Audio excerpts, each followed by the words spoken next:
Selamat datang di podcast kami. Saya sebagai host di sini berbiasa mengenai Akhir Ekonom tim 71 2023 dan juga narasumber kita yang pertama Mas Miguel. Nama saya Miguel Ergian Lewana, tim 71 2022 Dan juga Mas Abah. Nama saya Mas Abah, saya bisa Nah, di sini kami akan membahas tentang podcast kami yaitu KBGO. Mungkin Mas Miguel bisa memaparkan atau memberikan hal-hal yang ditemukan apa itu KBGO secara garis umum gitu. Tetapi juga ada istilah lain, yaitu KSBG. KSBG itu adalah kekerasan siber berbasis gender. Nah, kalau di dalam Undang-Undang Nomor 12 Tahun 2022, dia pakai istilah KSBE. Apa itu KSBE? KSBE itu adalah kekerasan berbasis elektronik. Tiga istilah yang berbeda, tetapi punya pengertian yang sama, menuju kepada satu kekerasan berbasis gender di media sosial. Nah, begitu. Yang harus diketahui juga bahwa ada banyak jenis kekerasan berbasis gender online. Ya, seperti pendekatan untuk memperdaya, pelecehan online, dan juga pelanggaran privasi, ancaman berupa video dan foto pribadi, seperti itu, Mas. Mungkin Mas Miguel bisa memaparkan apa yang temuan Mas Miguel dari data-data dari mungkin instansi terkait mengenai KBGO ini. Ya. Data temuan. Pastinya ada. Pastinya ada. Pada tahun 2020 kekerasan berbasis gender online itu meningkat. Menurut data Simon V PPA itu meraih 2.556 peristiwa. Sedangkan menurut Komnas Perempuan sejak 5 Maret 2021 itu sebanyak 940 peristiwa KBGO. Nah, begitu. Nah, menurut catatan tahunan Komnas Perempuan tahun 2022 tercatat ada 1.721. Bayangkan peningkatan itu. Itu kan masa-masa Covid juga banyak. Ya, betul, masa-masa Covid. Sampai tahun 2023 pun itu Komnas Perempuan masih menerima informasi-informasi tentang KBGO. Nah, waktu itu kan masih zamannya era Covid ya. Ya, betul sekali. Publik masih menggunakan media online, media sosial Meningkat yang drastis. aktivitasnya masih banyak di sini. Ya.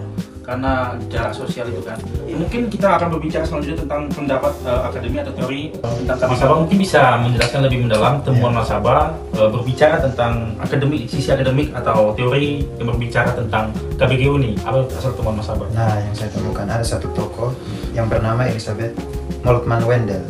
Dia menegaskan bahwa pengalaman tubuh manusia itu seperti bekerja, mencintai, melahirkan, dan menderita.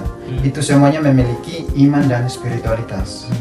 Maka membangun etika tubuh bukan hanya soal pribadi, tetapi merupakan tindakan teologis untuk memulihkan hubungan antara manusia dan penciptanya.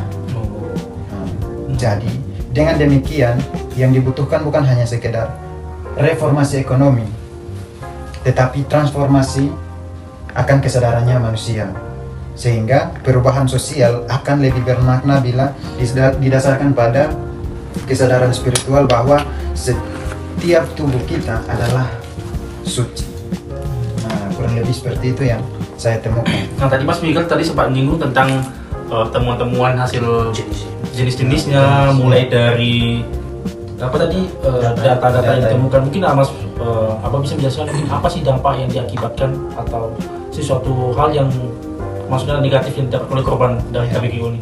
Nah, dampak yang saya temukan, kebetulan saya juga mencatat sedikit di sini bahwa ada pun dampak yang dialami korban kekerasan berbasis gender online yang sampai pada kehidupan mereka sehari-hari. Apa itu, Mas? Itu korban mengalami kerugian psikologis, kerugian sosial, kerugian ekonomi, dan mobilitas terbatas. Nah, kita kan tadi berbicara tadi dampak, pasti mungkin atau hal yang menyinggung sedikit ya, tawaran solusi atau jalan keluar gitu dari KBGO ini yang ditemukan oleh si korban ini, yang diderita oleh si korban. Mungkin ada tawaran gitu. Mungkin dari solusi untuk menghadapi KBGO ini, yang pertama kita harus membuat kampanye. Di dalam kampanye itu kita memberikan edukasi penting kepada masyarakat. Sosialisasi gitu. Nah, Ya, sehingga masyarakat bisa memahami bagaimana cara mereka menghadapi KBGO ini tersendiri. Mungkin ada beberapa solusi yang lain gitu, gagal mungkin, atau mungkin itu yang paling impactnya gitu ya. Iya. Sosialisasi, menyadarkan bagaimana kepada kaum muda sekarang kan tentang KBGO ini gimana gitu kan. Berdasarkan dengan teori yang tadi saya sudah bilang bahwa kita harus kembali pada kita memiliki kesadaran. Setelah kita berdiskusi dengan dua narasumber kita ini, kita bisa menarik sebuah kesimpulan bahwasanya tadi Mas Miguel berbicara tentang secara umum apa itu KBGO, jenis-jenisnya, dan juga beberapa mungkin dari Mas Aba juga tadi beberapa teori juga, ada juga dampak yang diberikan oleh korban KBGO ini dan juga solusi yang ditawarkan. Nah mungkin sebagai kesimpulan yang bisa kita berikan di sini adalah bagaimana kita mentransformasikan kesadaran manusia balik lagi kepada individunya, bagaimana kesadaran itu dan bisa mengubah cara pandangnya, dan juga solusi yang ditawarkan yang lain tadi itu adalah bagaimana sosialisasi, kampanye, bagaimana kan KBGO ini terjadi di media sosial. Mungkin itu yang bisa kita dapatkan dari dua narasumber ini. Sekian, terima kasih.